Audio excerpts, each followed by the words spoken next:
నేను అంతకుముందు మ్యాథ్స్ టీచర్గానే పనిచేశాను. మ్యాథ్స్ టీచర్గానే పనిచేశాను. మ్యాథ్స్ టీచర్గా పనిచేసినప్పుడు ఏం చేస్తారంటే డిసెంబర్ 22వ తారీఖు మ్యాథ్స్ డే జరుపుకుంటాం. మ్యాథ్స్ డేలో ఎగ్జిబిషన్స్ అని కానీ లేదా ఆల్రెడీ అంతకుముందే డిబేటింగ్, ఎస్ఏ రైటింగ్ లేదా వాటి మీద పాటలు కానీ ఆ రోజు ప్రోగ్రామ్ లా జరిగేది. నాకు మ్యాథ్స్ డే మీద బాగా అవగాహన ఉంది.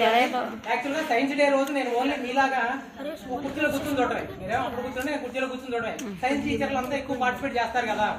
అయితే ఈ స్కూల్కి నేను సైన్స్ చెప్పడానికని వేశారు. మ్యాథ్స్ సబ్జెక్ట్ అయినా సరే సైన్స్ చెప్పడానికని నేను అక్కడ ఎక్స్ట్రాగా ఉన్నానని తెచ్చి ఈ స్కూల్లో వేయడం వల్ల పాపం అప్పుడు హెచ్ఎం గారిని చాలా రిక్వెస్ట్ చేశాను. నేను ఇంతవరకు ఏ క్లాసులో కూడా 6వ తరగతి, 7వ తరగతి, 8వ తరగతిలో ఎప్పుడూ సైన్స్ చెప్పలేదండి. నా రిక్వెస్ట్ దయచేసి నాకు ఏమైనా మ్యాథ్స్లో అవకాశం ఉంటే వేయండి అంటే నా రిక్వెస్ట్ని హెచ్ఎం గారు సౌహృదయంతో పరిగణించి పాపం నాకు 3, 4, 5 మ్యాథ్స్ అను 7th ఒక్కటి మాత్రం సైన్స్ ఇచ్చారు. వారికి మాత్రం అసలు ముందు ఆ టైం టేబుల్లో నాకు వాటిని అవకాశం కల్పించినందుకు వారికి ముందు ప్రత్యేక ధన్యవాదాలు తెలుపుతున్నాను. నెక్స్ట్ ఈ స్కూల్లో నేను చూస్తుంటే నేను వచ్చిన దగ్గర నుంచి కూడా చాలా కార్యక్రమాలు జరుగుతున్నాయి హై స్కూల్తో పాటు. కొన్ని హై స్కూల్లో కూడా ఇన్ని కార్యక్రమాలు జరగట్లా. చాలా లెక్కలేని ప్రోగ్రామ్స్ కానీ, ప్రతి దాంట్లో పార్టిసిపేషన్ కానీ, గిఫ్ట్లు కానీ, ప్రోగ్రామ్స్ కానీ అన్నీ కూడా చాలా చక్కగా చేస్తున్నారు. హెచ్ఎం గారు చాలా కోఆర్డినేషన్గా అందరు టీచర్లను కలుపుకొని పిల్లల సహకారంతో, గ్రామ పెద్దల సహకారంతో కూడా చాలా బాగా చేస్తున్నారు. నెక్స్ట్ జాతీయ సైన్స్ దినోత్సవం. జాతీయ సైన్స్ దినోత్సవం అంటే ఫస్ట్ నేను ఏమనుకునేవాడిని అంటే సివి రామన్ అనేవాళ్ళు. ఓహో, సివి రామన్ జయంతి అయి ఉంటుంది. గాంధీ గారి జయంతి రోజు ఏడే అంటారు, అక్టోబర్ 2 గాంధీ జయంతి అంటారు. పిల్లల దినోత్సవం, బాల దినోత్సవం ఇప్పుడు నవంబర్ 14. ఎందుకని ఆ రోజు నెహ్రూ గారి బర్త్డే. ఇది కూడా జాతీయ సైన్స్ దినోత్సవం సివి రామన్ అంటే నేను కూడా ఏమనుకునేవాడిని అంటే సివి రామన్ బర్త్డే అనుకునేవాడిని. కానీ నేను హై స్కూల్లో ఉన్నప్పుడు ఒక సైన్స్ మాస్టర్ చెబుతుంటే కొంచెం అర్థం కాకుండా అర్థమైంది. ఆ రోజు ఆయన బర్త్డే కాదు, సివి రామన్ బర్త్డే కాదు. జాతీయ సైన్స్ దినోత్సవం అనగానే వెంటనే మన మైండ్లో వచ్చేది ఏంటంటే సివి రామన్ శాస్త్రవేత్త, ఆయన బర్త్డే అనుకుంటారు. బర్త్డే కాదు. జాతీయ సైన్స్ దినోత్సవం అంటే సివి రామన్ గారు రామన్ ఎఫెక్ట్ కనుగొన్న రోజు. రామన్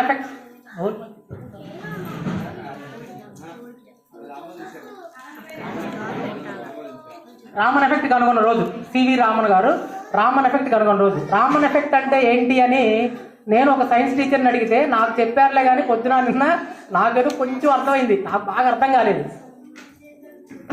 మన కలర్ ఏవైనా సరే కలర్స్ కనపడటానికి కారణం ఏంటంటే తెల్లటి కాంతి ఆ వస్తువుల మీద పడినప్పుడు ఆ వస్తువు మీద పడిన కాంతి మళ్ళీ బయటికి రిఫ్లెక్ట్ అవుతుంది. అలా రిఫ్లెక్ట్ అయ్యేటప్పుడు గాలిలో ఉన్న మాలిక్యూల్స్ తో కలిపి వచ్చినప్పుడు ఆ బయటకు వచ్చే రేస్ యొక్క ఫ్రీక్వెన్సీ అనేది ఏ కలర్ ఫ్రీక్వెన్సీకి దగ్గరగా ఉంటే ఆ కలర్ కనపడుతుంది. ఇప్పుడు ఎవరైనా బ్లాక్ కలర్లో కనపడుతున్నారు లేదా ఎవరైనా రెడ్ కలర్లో కనపడుతున్నారంటే వాళ్ళ మీద కాంతి పడి మళ్ళీ రిఫ్లెక్ట్ అయ్యి బయటకు వచ్చేటప్పుడు ఆ మాలిక్యూల్స్, గాల్లో ఉన్న మాలిక్యూల్స్లో నుంచి రిఫ్లెక్ట్ అయ్యి బయటకు వచ్చేటప్పుడు అది ఎర్రటి కాంతి ఫ్రీక్వెన్సీ వేవ్ లెంత్కి దగ్గరగా ఉండటం వల్ల అది రెడ్గా కనపడుతుంది. ఆయన పొద్దున వాట్సాప్లో ఏదో చిన్న మెసేజ్ చూశాను, ఆ సముద్రం పక్కన నడిచి వెళ్తానో లేకపోతే విమానంలో వెళ్తానో ఎందుకని సముద్రం బాగా నీలంగా కనపడుతుంది, అదే మన ఇంట్లో నీళ్ళు అయితే నేను తెల్లగా కనపడుతున్నాయి కదా అని డౌట్ వచ్చిందంట. అప్పుడు వాళ్ళ నాన్న అడిగితే స్కై బ్లూగా ఉంది కదా అందుకే నీళ్ళు కూడా బ్లూగా ఉన్నాయని అన్నాడంట. ఆ తర్వాత రామన్ గారు అడిగారంట, మరి మబ్బులన్నీ కమ్మినప్పుడు స్కై కనపడదు కదా, బాగా వర్షం అయ్యి మేఘాలన్నీ వచ్చేస్తాయి కదా, తెల్లగా మామూలుగా వచ్చేస్తాయి, ఆకాశం అంతా పోయింది, మొత్తం మేఘాలు దట్టంగా వచ్చేస్తాయి. మనకు కూడా బాగా వర్షాకాలంలో వర్షం పడేటప్పుడు చీకటి పడినట్టు ఉండదు ఈవినింగే, అలా వచ్చినప్పుడు కూడా మరి నీకు నీళ్లు బ్లూ కలర్లోనే కనపడతాయి అన్నాడంట. ఎందుకని అని అడిగాడంట వాళ్ళ నాన్న. అప్పుడు వాళ్ళ నాన్న దగ్గర సమాధానం లేదు. అంటే ఆ చిన్నప్పటి నుంచే ఆయనకి దాని మీద ఏదో ఒక ఇంట్రెస్ట్, ఎందుకని ఇలా జరుగుతుంది ఎందుకని అని. ఆ విధంగా ఆయన రామన్ ఎఫెక్ట్ కనుగొన్నారు. అంటే ఆ ఎక్కువ నీటిలో ఈ రేస్ తెల్లటి కాంతి పడి బయటికి వచ్చేటప్పుడు ఆ మాలిక్యూల్స్ గుండా బ్లూ కలర్ ఫ్రీక్వెన్సీకి దగ్గరగా ఉండటం వల్ల అదంతా కూడా బ్లూ కలర్లో కనపడుతుంది. అది కూడా చాలా ఎక్కువ ఉండాలి, ఏదో ఒక లోటా నీళ్ళు కాదు, ఆ సీ అంటే చాలా ఎక్కువ ఉంటుంది కదా, అలాంటప్పుడే అదంతా కూడా బ్లూ కలర్లో కనపడుతుంది. ఇంకా దీనికి వివరణ ఉంది, నేనైతే ఇంతవరకు తెలిసింది నాకు, నేను అడిగిన వాళ్ళు చెప్పారులే కానీ నాకు ఇంతవరకు అర్థమైంది. మీకు కూడా ఈ ఏజ్లో ఇంతవరకు అర్థం అవుద్ది. ప్రస్తుతానికి ఆ టెక్స్ట్ బుక్లో ఏదైనా ఉంటే అది చదవండి. నెక్స్ట్ మీరు ఇంటర్మీడియట్ డిగ్రీకి వెళ్ళిన తర్వాత అక్కడ లెక్చరర్స్ ద్వారా కానీ ప్రొఫెసర్ల ద్వారా కానీ ఇంకా పూర్తి వివరంగా చదవండి. మీరు కూడా ఎలాంటి సైన్స్లో ఏమైనా మీకు డౌట్స్ వచ్చినా, ఇలాంటి చిన్నప్పటి నుంచి ఉన్న డౌట్లు ఏదో ఒకటి దేనికి దారితీస్తాయి అంటే ఏదో ఒక ఆవిష్కరణకి దారితీస్తాయి. ఏదో చిన్నప్పుడు ఏదో మనకు డౌట్ ఉంటుంది, పెద్దవాళ్ళు ఏం చేస్తారా అది అంతేలేవా అడగమాకంటారు, నోరు మూసుకో అంతే నోరుమేమంటారు. కానీ దాని మీద ఇంట్రెస్ట్ పెంచుకొని మీకు దానికి సమాధానం దొరికే వరకు కనుక మీరు వెతకగలిగితే మీరు ఒక సివి రామన్ అవ్వచ్చు, లేదా మీరు ఒక మ్యాథమెటిషియన్, గొప్ప మ్యాథమెటిషియన్ అవ్వచ్చు, లేదా గొప్ప డాక్టర్ అవ్వచ్చు, లేదా గొప్ప ఇంజనీర్ అవ్వచ్చు. మీకు వచ్చిన డౌట్ అనేది మీకు తీర్చుకునేంత వరకు మీరు ట్రై చేయాలి, ప్రయత్నం చేయాలి. అక్కడ కొన్నిసార్లు మేము సమాధానం చెప్పలేకపోవచ్చు, లెక్చర్ సమాధానం చెప్పలేకపోవచ్చు, మీరు దానికోసం ప్రయత్నం చేయాలి. కొన్ని పుస్తకాలు చదవాలి, దాంట్లో బాగా హై రేంజ్లో ఉన్న వాళ్ళని కలవాలి. అలా చేస్తే కనుక ప్రతి ఒక్కళ్ళు కూడా ఏదో ఒక రంగంలో గొప్ప వాళ్ళు అవుతారు. ఇప్పుడు చూస్తుంటే మనకి కొన్నిసార్లు పేపర్, ఈనాడు పేపర్లో వస్తూ ఉంటుంది, పల్లెటూళ్ళలోనే ఏదేదో వెరైటీగా ఒడ్లు గింజలు నాటడానికి కొత్తది తయారు చేశాడంట. మళ్ళీ ఆయన చదువుకున్నది 10th ఇంటర్ ఉంటుంది. అంటే ఏంటి, వాళ్ళ నాన్న కష్టమో లేదా వాళ్ళ అమ్మ కష్టమో లేదా చిన్నప్పటి నుంచి ఇలా ఎందుకు చేయకూడదు, రోడ్డు మీద టైర్లు అలా పోతున్నాయి కదా, ఇక్కడ కూడా టైర్లు ఉపయోగించి లేకపోతే కొంచెం ఈజీగా వాళ్ళు వ్యవసాయం చేసేటప్పుడు వాళ్ళ నాన్న లేదా వాళ్ళ అమ్మ కష్టపడకుండా ఏదో ఒకటి తయారు చేస్తే ఏదో కొంచెం ఆలోచన ఉంటుంది, పూర్తిగా ఏమి రాదు అతనికి కూడా, అలా తయారు చేయొచ్చు కదా అని అట్లా బిగినైన ఆలోచన అనేది అది ఒక కనుక్కోవడానికి దారి తీస్తుంది అనమాట. రీసెంట్గా ఒక సినిమా చూస్తే, సినిమా పేరు గుర్తులేదు, మగ్గం నేచే యంత్రాలు ఉంటాయి. చిన్నప్పుడు తెలంగాణలో, సినిమా పేరు గుర్తులేదు, తెలంగాణలో ఎక్కువ మగ్గం నేస్తారు, మగ్గం మీద బట్టలు తయారు చేస్తూ ఉంటారు. వాళ్ళ అమ్మ నాన్న కష్టపడి ఎంత చేసినా సరే అవి చాలా తొందరగా పాడైపోయాయి. అవి చెక్కతో చేసినవి ఉండేవి, టక్ టక్ అనే ఉంటాయి. మీరు సినిమాల్లో చూసారో లేదో, ఇట్లా లాగుతూ ఉంటారు, దారాలు లాగా వస్తూ ఉంటారు చూసారా. ఆ తర్వాత బయటకు వచ్చేటప్పుడే మొత్తం క్లాత్ మొత్తం కనబడుతుంది. పట్టు చీరలు నేస్తారు, మీకు ఐడియా లేదా? సరే, ఈసారి ఎక్కడన్నా సినిమాల్లో పాత సినిమాల్లో కనపడితే కనుక గుర్తుంచుకోండి. అలా చేస్తూ ఉంటే వాటి మీద ఎక్కువ తయారు చేయలేకపోతూ ఉంటారు, ఎక్కువ చెడిపోతూ ఉంటాయి. వాటికేమో ఎక్కువ డబ్బులు ఖర్చు పెట్టలేరు, పేదవాళ్ళు కదా. అయితే ఆయనకి వాళ్ళ అబ్బాయికి ఆలోచన వచ్చింది, ఇలా కాకుండా ఇతర మెషిన్ ద్వారా తయారు చేయొచ్చేమోనని చాలా కష్టపడి దానికి సంబంధించిన సబ్జెక్ట్ వాళ్ళని పేపర్లో బుక్స్ చదివి, ఆ బుక్స్ ఇంగ్లీష్లో లేకపోతే డిక్షనరీ పక్కన పెట్టుకొని తెలుగు ఇంగ్లీషు ట్రాన్స్లేట్ చేసుకొని ఆ లెక్చరర్స్ని, ఆ ప్రొఫెసర్ని కలిసి వాళ్ళేదో కొన్ని ఐడియాలు ఇస్తే అక్కడి నుంచి అడిగి తినడానికి డబ్బులు ఉండేవో, పగులేమో సిమెంట్ వర్క్ వైరింగ్ పనుకు వెళ్ళేవాడు, నైట్ వచ్చి వెల్డింగ్ మిషన్ ఉండేది, ఆయన్ని బతీలాడి ఆయన కూడా ఏం చేశాడంటే వీటి ఇంట్రెస్ట్ చూసి ఫ్రీగా చేసుకోవడానికి ఆయన సామాన్ ఇచ్చేవాడు. మెటీరియల్ నువ్వే తెచ్చుకో, కాకపోతే నా సామాన్లన్నీ వాడుకొని వెల్డింగ్ అలాంటివి అన్ని వాడుకొని, కరెంటు అన్ని వాడుకొని తయారు చేసుకుంటే అలా చాలా సంవత్సరాలు ఇలా జరుగుద్ది. ఆ చివరికి తను అనుకున్నది సాధిస్తాడు, సాధించి ఇంటికి తీసుకొస్తాడు. ఆ మిషన్ని ఇలా రౌండ్గా ఉంటుంది, ఇంత ఈ ప్లేస్లో బట్టి ఎంత రౌండ్గా ఉంటుంది, ఇంటికి తీసుకొచ్చేసి స్టార్ట్ చేస్తాడు. స్టార్ట్ చేస్తే మొత్తానికి అది రన్నింగ్ అయ్యి సక్సెస్ అవుతాడు అనమాట, అందరూ తప్పట్లో పడతారు. ఇది రియల్ స్టోరీ. అప్పుడు చివరిలో చూపించాడు, సినిమా ఎండింగ్లో. రాకపోతే రియల్ స్టోరీ తెలియదు, మామూలుగా సినిమా అటు ఇటు మారుస్తున్నా, ఈ మధ్యలో వచ్చినప్పుడు చూస్తా ఉన్నా, పాపం ఇటు కష్టపడుతున్నాడు, ఇది సక్సెస్ అవుద్దా లేదా, ఇది ఏమైనా తయారు చేస్తాడా లేదా ఇది ఫెయిల్యూర్ స్టోరీనా అని చూస్తూ ఉంటే చివరికి అది సక్సెస్ స్టోరీ అని చెప్పి తెలంగాణలో ఒక అతను నిజంగానే ఇలాంటి తయారు చేసి ఆ తర్వాత దాని మార్పులు చేర్పుల కోసం మళ్ళీ వేరే ఢిల్లీ అలాంటి పెద్ద పెద్ద యూనివర్సిటీలకి అక్కడ ప్రొఫెసర్లను కూడా కలిసి మళ్ళీ దాంట్లో మార్పు చేశాడంట. అంటే అతను ఎందుకు చేశాడు, చిన్నప్పుడు వాళ్ళ తల్లిదండ్రులు కష్టపడుతున్నారు, వాళ్ళకి అసలే డబ్బులు లేకుండా ఉన్నాయి, వాళ్ళకి తక్కువ డబ్బులతో ఏదైనా ఒక మిషన్ తయారు చేద్దాం అనే వాడి ఆలోచన ఎంతమందికి దారి తీసిందంటే చాలామంది ఆ మిషన్ని, అలాంటి మిషన్లు తయారు చేసేసుకొని ఆ విధంగా వాళ్ళు జీవనోపాధి పొందుతున్నారు. మీలో కూడా అంతే, మీలో వచ్చిన డౌట్లు అయినా సరే, చిన్న డౌట్లు అయినా సరే వాటిని క్లియర్ చేసుకోవడానికి ట్రై చేయండి.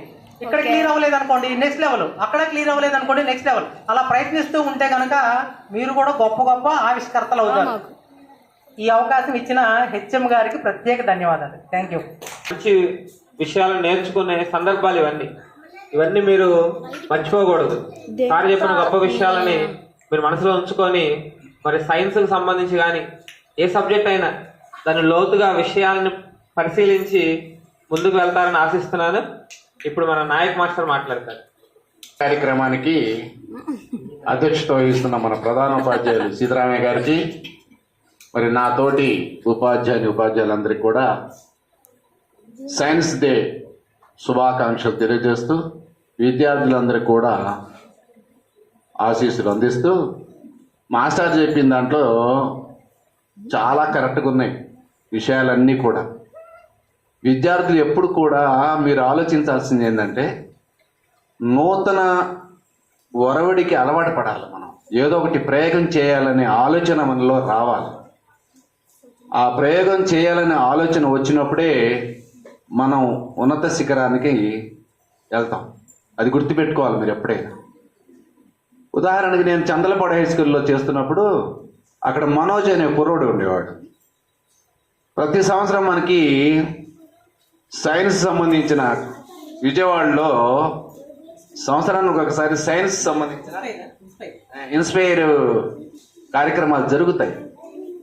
అప్పుడు ఆ పిల్లవాడు ఏం చేశాడు, ఇప్పుడు జేసీబీ చూస్తున్నారుగా మీరు, ఆ జేసీబీ టైపు పాఠశాల వాతావరణంలో ఉన్న చిన్న చిన్న కాగితాలు కానీ ఇది ఆకు కానీ ఇలా పెద్దగా ఊడవకుండా ఎత్తే యంత్రాన్ని తయారు చేశాడు. సేమ్ జేసీబీ లాగానే ఉంటుంది, కానీ చాలా చక్కగా అదే నడుచుకుంటూ వెళ్తుంది. వెళ్ళి చక్కగా అదే ఉన్న ఆకులు ఎక్కడైతే ఉందో దాన్ని స్లోగా ఊడ్చుకొస్తే దాంట్లో వేసుకుంటుంది. అలాంటి టెక్నాలజీ ఉపయోగిస్తే అది నూతనంగా కనబడింది సైన్స్ దీంట్లో ఇన్స్పైర్లో. అందుకని దాన్ని ఎక్కడ దాకా వెళ్ళాడు, ఢిల్లీ దాకా వెళ్ళాడు పిల్లాడు. అంటే ఒక ఆంధ్రప్రదేశ్లో ఉన్న మారుమూల ఉన్న మండలంలో ఉన్న చందలపాడు నుంచి ఢిల్లీ రాజధాని అయిన ఢిల్లీ వరకు అతను వెళ్ళగలిగాడు. సో బ్యాడ్ లక్ అక్కడ ఏం జరిగిందో సంథింగ్ జరిగింది, లేకపోతే ఆయన జాతీయ స్థాయిలో అతను ఒక మంచి పేరుండేది ఆ పిల్లోడికి. అప్పటికే సర్టిఫికెట్ ఇచ్చారు అనుకోండి, చెప్తున్నాను. కాబట్టి మనలో మంచి ఆలోచన రావాలి. మీలో టాలెంట్ లేదని కాదు, మీలో చాలా టాలెంట్ ఉంది. చదవండి అంటే చదవకపోవచ్చు, కానీ ఏదైనా కార్యక్రమం చేయమంటే చక్కగా చేస్తారు మీరు. అంటే అదొక టాలెంట్. సో సివి రామన్ గారి గురించి మనం ఎందుకు చెప్పుకుంటున్నాం అంటే, మరి ఆయన కూడా మీలాగా స్టూడెంటే కదా ఆ రోజుల్లో. మరి సైన్స్ మీద మంచి అవగాహన పెంచుకొని తను మాస్టర్ చెప్పినట్టు ఆ కాంతి అవన్నీ అలా అన్ని ఇది చేయగలిగించాడు. అంటే మనం సైన్స్ లేకపోతే ఏ రంగంలో కూడా మనం అభివృద్ధి చెందలేము. ఇలా మనం తినే ఆహార పదార్థం కాడి నుంచి మనకు వచ్చే మరి రోగాల గురించి అన్నిటికీ కూడా మూలం ఏంటంటే సైన్స్ ఇప్పుడు మనకు అవసరం. ఆ సైన్స్ తెలుసుకొని సైన్స్లో ఉన్న ప్రయోగాలు ఎన్ని జరుగుతున్నాయి కాబట్టి మనం హ్యాపీగా కొన్నాళ్ళు జీవించగలుగుతాం, లేకపోతే మనం జీవించలేము. ఉదాహరణకి మన కరోనా వచ్చింది కదా, మరి కరోనా వచ్చినప్పుడు దేశాలు కూడా భగవంతుడిని మనం ప్రార్థన చేశాం. కానీ భగవంతుడు కాపాడగలుగుతాడా అంటే అది కాపాడలేడు తర్వాత సంగతి. కానీ మనం ప్రార్థన మాత్రమే చేశాం. కానీ సైంటిస్టులు అందరూ ఏం చేశారు, టీకాలను తయారు చేయడానికి ప్రయత్నం చేశారు. వెంటనే సంవత్సరం కాలంలోనే టీకాలు తీసుకొచ్చారు, టీకాలు వేశారు, ఆ రోగానికి సంబంధించిన మందుని బయట తీసుకొచ్చారు. అది సైన్స్. ఇప్పుడు మీలో చాలా మంది మన పుస్తకాల్లో 6వ తరగతిలో ఇప్పుడు నేను సైన్స్ చెప్తున్నా. 3వ తరగతి పిల్లలకి సైన్స్ అంటే అది చిన్న వాటికి అర్థమయ్యేటట్టే చెప్పాలి. అంటే మొక్కకి మనం నీళ్ళు ఎక్కువ పోసేసినా కూడా ఏరే వ్యవస్థ చచ్చిపోతుంది కదా. నీళ్ళు ఎక్కువ పోయకూడదు, మన మొక్కలకి చిన్నప్పుడే కొద్దిగా పోయాలి. ఎక్కువ పోసేస్తే ఆ మొక్క చనిపోతుంది. అట్లా చిన్న పిల్లలకి చిన్న అర్థమయ్యే వాటికి సైన్స్ పెడతారు. సైన్స్లో అర్థమయ్యేటట్టే ఉంటుంది. ఆ తర్వాత వయసు పెరిగే కొద్ది క్లాసులు జరుగుతుంటాయి, పైకి వెళ్తుంటాం కాబట్టి అప్పుడు ఇంకా డీప్గా లోపలగా అర్థమయ్యే రీతుల్లో మన కరికులం ఉంటుంది పిల్లలకి చదువు చెప్పడానికి.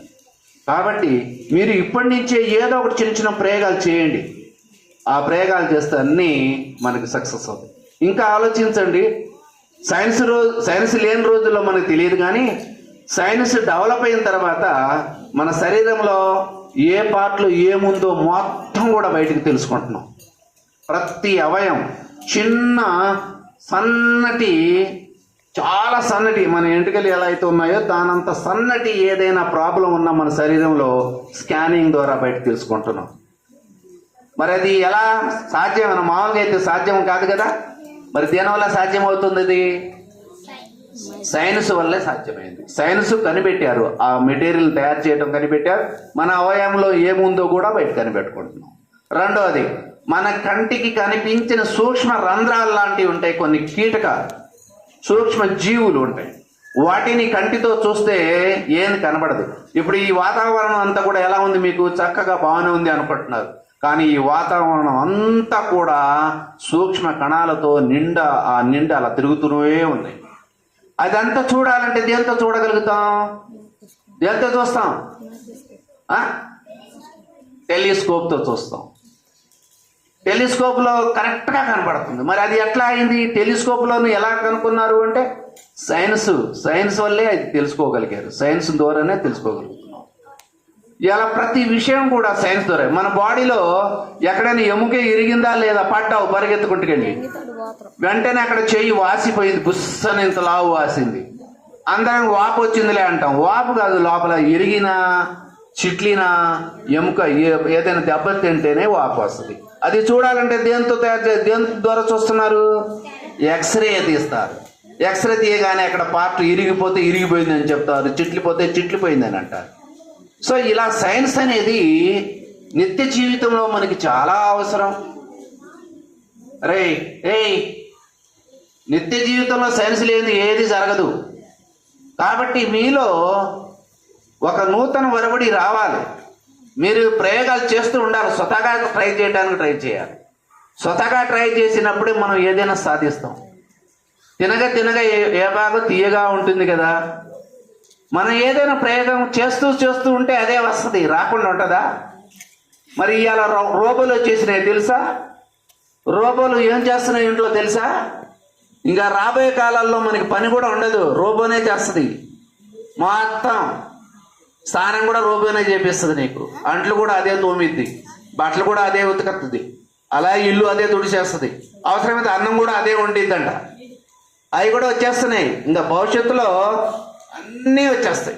ప్రతి విషయంలో మనం ముందు జాగ్రత్తతో చూస్తుంటే వింటుంటే రాబోయే తరాల్లో రాబోయే కాలాల్లో సైన్స్ అనేది చాలా అభివృద్ధి చెందింది. ఇంకా అందుచేత మీరు మరి ప్రయోగాలు ఇవాళ చేశారు కొంతమంది మంచిగానే.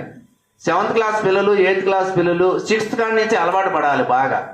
6th క్లాస్ నుంచి సైన్స్ మీద కొన్ని ప్రయోగాలు బుక్స్లో కూడా ఉన్నాయి. యాక్టివిటీ 1, 1, 2, 3, 4 అని. ఆ యాక్టివిటీస్ ఒకసారి క్షుణ్ణంగా పరిశీలించి చదవండి. ఏం చేయాలని ఉంది దాంట్లోనే చూడండి. దానికి కావాల్సిన మెటీరియల్ ఏదో తెచ్చుకోండి. దాన్ని ఒక పక్కన పుస్తకం దగ్గర పెట్టుకొని మీరు ప్రయత్నం చేయండి. అది మీకు అర్థం కానప్పుడు కన్సర్న్ టీచర్స్ ఎవరైతే ఉన్నారో వాళ్ళు అడగండి. కొంత గైడ్ అంటే మీకు గైడ్ ఇవ్వాలి కదా పక్క నుండి, ఎలా చేయాలి ఏంటి అనేది. అలా చేసినప్పుడు ఆటోమేటిక్గా మనకు అర్థమైపోతుంది. ఏదైనా సైన్స్ అని చేయమంటే మీరు తలా ఒకటి చేయాలి, కానీ అన్నీ ఒకటే చేయకూడదు. మళ్ళీ రకరకాల వేరేగా చేయాలి. అది దానికి మనం సాధించే వరకు ట్రై చేయాలి. ఆ ప్రయోగం అనేది సక్సెస్ అయ్యే వరకు కూడా చేయాలి. అప్పుడు మనం దాని మీద కొంత అవగాహన పెరిగిద్ది. ఆ సైన్స్, ఆ ప్రపంచం మొత్తం ఇప్పుడు సైన్స్ మీదే ఉన్నారు. మరి ఆనాడు మనంతా పుస్తకాల్లో చూసి రాయాలి, పుస్తకాల్లో పెన్నుతూనే రాసేవాళ్ళం. ఇప్పుడు ఆ పుస్తకాలు ఎన్ని పోయినాయి, ఏమొచ్చినాయి? టెక్నాలజీ పెరిగిన తర్వాత కంప్యూటర్లు వచ్చేసినాయా లేదా? వచ్చినాయా లేదా? నిన్నటిదాకా మనం టచ్ ఫోన్లు వాడామా? ఎవడైనా వాడలే. ఏ ఫోన్ వాడా? చిన్న ఫోను. ఆ చిన్న ఫోన్ ఏంటి? ప్యాడ్, మనం నెంబరింగ్ నొక్కితేనే. కానీ ఇప్పుడు ఏంటి? ఇలా ఇంకా అది కూడా లేదంట. అలా సైగ చేసినా చెయ్యలో ఓపెన్ అయ్యేటట్టు వస్తున్నాయి ఫోన్లు కూడా. ఇంకా రాబోయే కాలంలో సెల్ ఫోన్ ఓపెన్ చేసి మాట్లాడిన అవసరంలే. దాన్ని కూడా ఏదో ఒకటి కనుక్కుంటారన్నమాట. దానికి లింక్ పెడతారు. ఇంకా మాట్లాడితే ఫోన్ వస్తే నీకు చెవులో నువ్వు వాయిస్ మాట్లాడుకుంటే అట్నే. ఇంత టెక్నాలజీ పెరిగిపోతుందంటే మనలో తెలివితేటలు పెరగాలి. మనం కూడా కొత్త వాటిని ట్రై చేయాలి, తెలుసుకోవాలి. తెలియని వాటి గురించి ప్రయోగం చేస్తూ ఉండాలి. అప్పుడే మనం మంచి భవిష్యత్తులో మంచి ఏదైనా విజయం సాధిస్తాం. మరి ఈ అవకాశం ఇచ్చిన మన ప్రధాన ఉపాధ్యాయుల వారికి నా తరపున ధన్యవాదాలు తెలియజేస్తూ ముగిస్తాను.